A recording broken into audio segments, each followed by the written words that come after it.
ಪತ್ರಿಕಾ ಮಾಧ್ಯಮವನ್ನು ತಮ್ಮನ್ನೆಲ್ಲ ಕರೆದಿರೋ ಉದ್ದೇಶ ಇಷ್ಟೇ. ಹೀಗೆ ರೀಸೆಂಟಾಗಿ ನಮ್ಮ ಮಾಜಿ ಸಂಸದರು ಮುನ್ಸಾಮಣ್ಣ ಅವರು ಹಾಗೂ BJP ಜಿಲ್ಲಾಧ್ಯಕ್ಷರು ನಮ್ಮ ಚಲಪತಿ ಅವರು ಕೋಲಾರಲ್ಲಿ ಏನೂ ಡೆವಲಪ್ಮೆಂಟ್ ಆಗಿಲ್ಲ, ಕೋಲಾರ ಸುಮ್ಮನೆ ಮಾತುಗಳು ಮಾತ್ರ, ಸರ್ಕಾರ ಏನೂ ಮಾಡ್ತಾ ಇಲ್ಲ, ಇವರು ಏನೂ ಮಾಡ್ತಾ ಇಲ್ಲ, ಎಲ್ಲಿ ಯಾರು ಏನೂ ಇಲ್ಲ ಅಂತ ಹೇಳ್ತಾ ಇದ್ರು. ನೀವೆಲ್ಲ ಪತ್ರಿಕಾ ಮಾಧ್ಯಮದವರು ಇಂಟೆಲಿಜೆನ್ಸ್ ರಿಪೋರ್ಟ್ ತಗೊಳ್ಳಿ. ನಾನು 3 ವರ್ಷ ಐತಿ MLA ಆಗಿ. 3 ವರ್ಷದಿಂದ ಫಸ್ಟ್ ಟೈಮ್ ಮೊನ್ನೆ 5ನೇ ತಾರೀಕು ಫ್ಲೈಟ್ ಎತ್ತಿ 15ನೇ ತಾರೀಕು ವಾಪಸ್ ಬಂದಿದ್ದೆ. 10 ದಿವಸಗಳ ಕಾಲ ಫಸ್ಟ್ ಟೈಮ್ 3 ವರ್ಷಗಳ ಕಾಲ ಫ್ಲೈಟ್ ಅಂದರೆ ಲೋಕಲಲ್ಲಿ ಯಾವಾಗ ಬೆಳಗ್ಗೆ ಹೋಗಿ ಸಾಯಂಕಾಲ ಬಂದು ಹೈದರಾಬಾದು, ಬೆಂಗಳೂರು, ಕೇರಳ, ಚೆನ್ನೈ ಅಲ್ಲಿ ಇಲ್ಲಿ ಹೋಗಿರ್ತೀವಿ. ಬೆಳಗ್ಗೆ ಹೋಗಿ ಸಾಯಂಕಾಲ ಬಂದಿರ್ತೀವಿ. ಅವತ್ತು ಒಂದು ದಿವಸ ಆಗ್ಬಿಟ್ರೆ ನಾವು ಈ ತಾನೇ ಅಮೇರಿಕಾಗೆ ಹೋಗಿ ಬಂದೆ ನಾನು. ಆದರೆ 3 ವರ್ಷಗಳ ಕಾಲ ಜನಗಳ ಮಧ್ಯೆನೇ ಇದ್ದೀವಿ, ನಾವು ಎಲ್ಲೂ ಹೋಗಿಲ್ಲ, ಜನಗಳ ಮಧ್ಯೆನೇ ಇದ್ದೀವಿ. ಅವ್ರು ಹೇಳಿರೋ ಮಾತುಗಳಿಗೆ ಇನ್ನೊಂದು, ನಾನು ಇವಾಗ ನಮ್ಮ XMP ಮುನ್ಸಾಮಣ್ಣ ಅವ್ರು ಕೇಳಿರೋದು, ಹಾಗೆ BJP ಅಧ್ಯಕ್ಷರು ಇನ್ನೂ ಕೆಲವರು ಕೇಳಿರೋದು ನನ್ನ ಆರೋಪಗಳು ಅಂತ ನಾನು ಸ್ವಾಗತ ಮಾಡಿಲ್ಲ. ಅದು ಏನು ಹೇಳಿದೆ ಅಂತ ಅವ್ರು ಕೇಳುವಂಥ ಜವಾಬ್ದಾರಿ, ಅವ್ರ ಜವಾಬ್ದಾರಿಯನ್ನು ಅವ್ರು ನಿಭಾಯಿಸಿದ್ದಾರೆ ಅಂತ ನಾನು ತೊಗೊಂಡಿದ್ದೀನಿ ಅದನ್ನು. ಯಾಕಂದರೆ ಅವ್ರು ಕೇಳಿರೋದಕ್ಕೆ ಇವತ್ತು ನಾನು ಇದನ್ನೆಲ್ಲ ಇಟ್ಕೊಂಡು ಬರೋಕ್ಕಾಯ್ತು. ಅವ್ರು ಕೇಳಿದೆ ನಾನು ಇದನ್ನು ಇಟ್ಕೊಂಡು ಬರ್ತಾ ಇರಲಿಲ್ಲ ಇಲ್ಲಿಗೆ. ಅವ್ರು ಕೇಳಿದ್ದಕ್ಕೆ ಅದನ್ನು ನಾನು ಸ್ವಾಗತ ಮಾಡ್ತಾ ಇದ್ದೀನಿ, ಪ್ಲಸ್ ಅವ್ರಿಗೂ ಧನ್ಯವಾದಗಳನ್ನು ತಿಳಿಸ್ತಾ ಇದ್ದೀನಿ. ಅವ್ರ ಮುಖಾಂತರ ಅವ್ರು ಕೇಳಿದ್ದಕ್ಕೆ ಇಡೀ ನಮ್ಮ ಕೋಲಾರ ತಾಲೂಕಿನ ಅಸೆಂಬ್ಲಿ ಕಾನ್ಸ್ಟಿಟ್ಯೂನ್ಸಿಯ ಜನಕ್ಕೆ ನನ್ನ ಮಾಹಿತಿಯನ್ನು ನಾನು ಕೊಡೋದಕ್ಕೆ ಇವತ್ತು ಬಂದಿದ್ದೀನಿ. ಮೊದಲನೇದಾಗಿ ನಿಮ್ಮೆಲ್ಲರಿಗೂ ನಾನು ಕೊಟ್ಟಿದ್ದೀನಿ, ಏನು ಹೆಂಗೆ ಯಾವ ಥರ ಏನೇನು ಮಾಡಿದ್ದೀವಿ ಅಂತ ನಾನು ಕೊಟ್ಟಿದ್ದೀನಿ. ದಯವಿಟ್ಟು ತಾವು ಪತ್ರಕರ್ತರು, ಮಾಧ್ಯಮ ಮಿತ್ರರು ಅಂತ ಹೇಳಿದ್ರೆ ನೀವು ಸಾಮಾನ್ಯದವರಲ್ಲ. ಪತ್ರಕರ್ತರು, ಮಾಧ್ಯಮ ಮಿತ್ರರು, ನೀವು ಸಮಾಜದ ಮೇಲೆ ನಿಮಗೂ ಒಂದು ಅಪೂರ್ವವಾದಂಥ ಒಂದು ಜವಾಬ್ದಾರಿ ಇದೆ. ಸಮಾಜದ ಮೇಲೆ ನಿಮಗೂ ಜವಾಬ್ದಾರಿ ಇದೆ.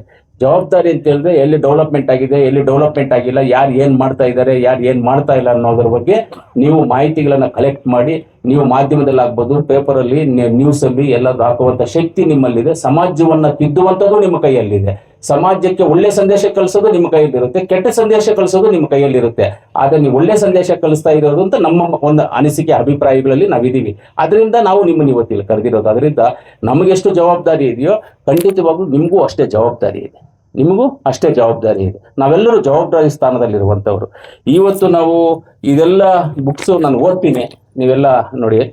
23-24ನೇ ಸಾಲಿನ ವಿವಿಧ ಇಲಾಖೆಗಳಿಂದ ದಿನಾಂಕ 20-5-26 ಕೋಲಾರ ವಿಧಾನಸಭಾ ಕ್ಷೇತ್ರಕ್ಕೆ ವಿವಿಧ ಇಲಾಖೆಗಳಿಂದ ಅಭಿವೃದ್ಧಿ ಕಾಮಗಾರಿಗಳಿಗೆ ನೀಡಿರುವ ಅನುದಾನದ ಕುರಿತು 2583.43 ಲಕ್ಷ, 2583 ಕೋಟಿ .43 ಲಕ್ಷ ನಾವು ಕೊಟ್ಟಿರುವಂಥದ್ದು.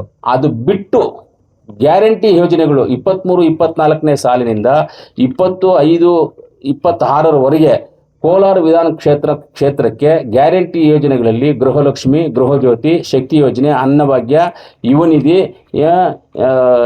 ಯೋಜನೆಗಳಿಗೆ ನೀಡಿರುವ ಅನುದಾನ ಒಟ್ಟು 1162 ಕೋಟಿ 31,44,000 ರೂಪಾಯಿಗಳಷ್ಟು ನಾವು ಇದನ್ನು ಕೊಟ್ಟಿದ್ದೀವಿ. ಇದು ಬಿಡಿ ಗ್ಯಾರಂಟಿ ಯೋಜನೆಗಳದ್ದು ಒಂದು ಕಡೆ ಇರಲಿ, ಅಭಿವೃದ್ಧಿಗೆ 2583 ಕೋಟಿಯನ್ನು ನಾವು ತಂದಿದ್ದೀವಿ.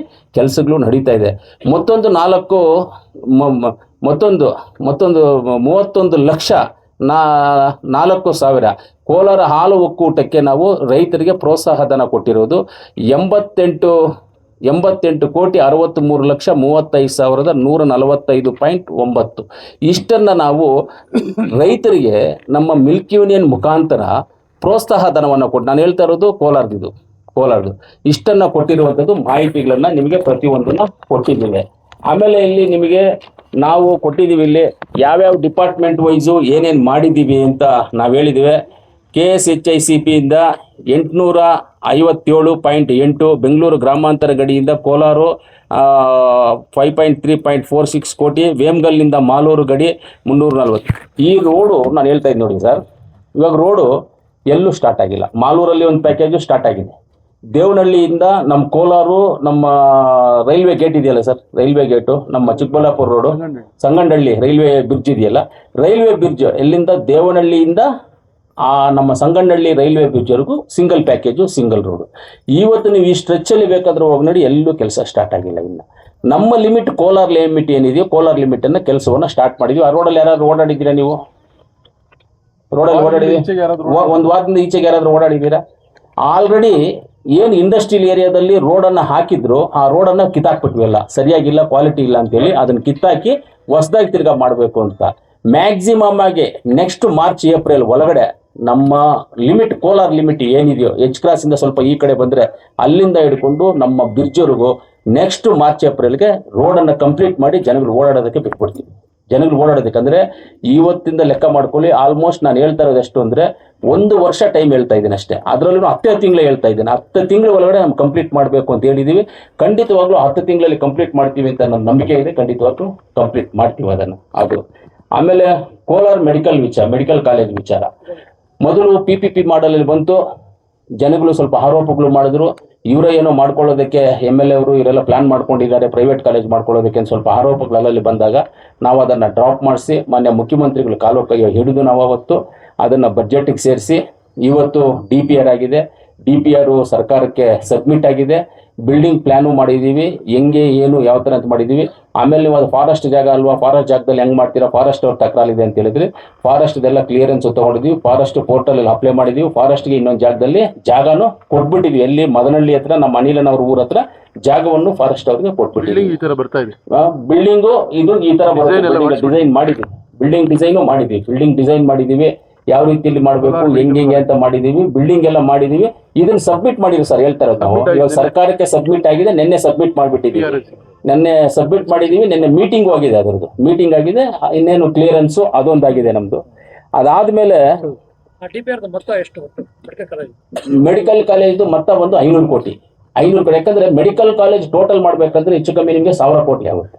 ನಮಗೆ ಹಾಸ್ಪಿಟ್ಲ್ ಬೇಕಾಗಿಲ್ಲ ನಮಗೆ, ಯಾಕಂದ್ರೆ ಹಾಸ್ಪಿಟ್ಲ್ ಆಲ್ರೆಡಿ ನಮ್ಮ ಹತ್ರ SNR ಹಾಸ್ಪಿಟ್ಲ್ ಇದೆ. ನಮ್ಮ ಹತ್ರ SNR ಹಾಸ್ಪಿಟ್ಲ್ ಇರೋದ್ರಿಂದ ನಮಗೇನು ಹಾಸ್ಪಿಟ್ಲ್ ಬೇಕಾಗಿಲ್ಲ. Administration building plus college building, ಇದು ನಮಗೆ ಕ್ಯಾಂಟೀನು, ಹಾಸ್ಟೆಲ್ಸು ಇದು ಬೇಕಾಗುತ್ತೆ ಅಷ್ಟೇ. ನಮ್ಗೆ ಹಾಸ್ಪಿಟ್ಲ್ ಏನು ಬೇಕಾಗಿಲ್ಲ. ಹಾಸ್ಪಿಟ್ಲ್ ನಮ್ಗೆ ಇರುವಂಥ ಹಾಸ್ಪಿಟ್ಲ್ ನಮಗೆ ಕರೆಕ್ಟ್ ಆಗಿದೆ, ಚೆನ್ನಾಗಿದೆ.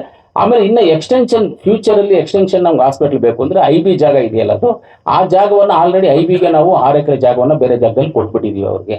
ಆ ಜಾಗವನ್ನು ಇವಾಗ ನಾವು ಹ್ಯಾಂಡ್ ಓವರ್ ಮಾಡ್ಕೊಳ್ತೀವಿ. ಸ್ವಲ್ಪ ದಿವಸದಲ್ಲಿ ಅದನ್ನು ಹ್ಯಾಂಡ್ ಓವರ್ ಮಾಡಿಕೊಂಡು ಫ್ಯೂಚರ್ಗೆ ಮೆಡಿಕಲ್ ಕಾಲೇಜ್ಗೆ ಏನಾದರೂ ಎಕ್ಸೆಸ್ ಆಗಿ ನಮ್ಗೆ ಏನಾದರೂ ಬೇಕು ಅಂತ ಹೇಳಿದ್ರೆ ಆ ಜಾಗದಲ್ಲಿ ಮಾಡ್ಕೊಳ್ಳೋ ಥರ ಯಾವುದು ಸಿಲ್ಕಲ್ಚರ್ದು ಜಾಗ ಒಂದು 5 ಎಕರೆ ಇದೆ, IBದು ಒಂದು 3.25-4 ಎಕರೆ ಇದೆ IB ಜಾಗ.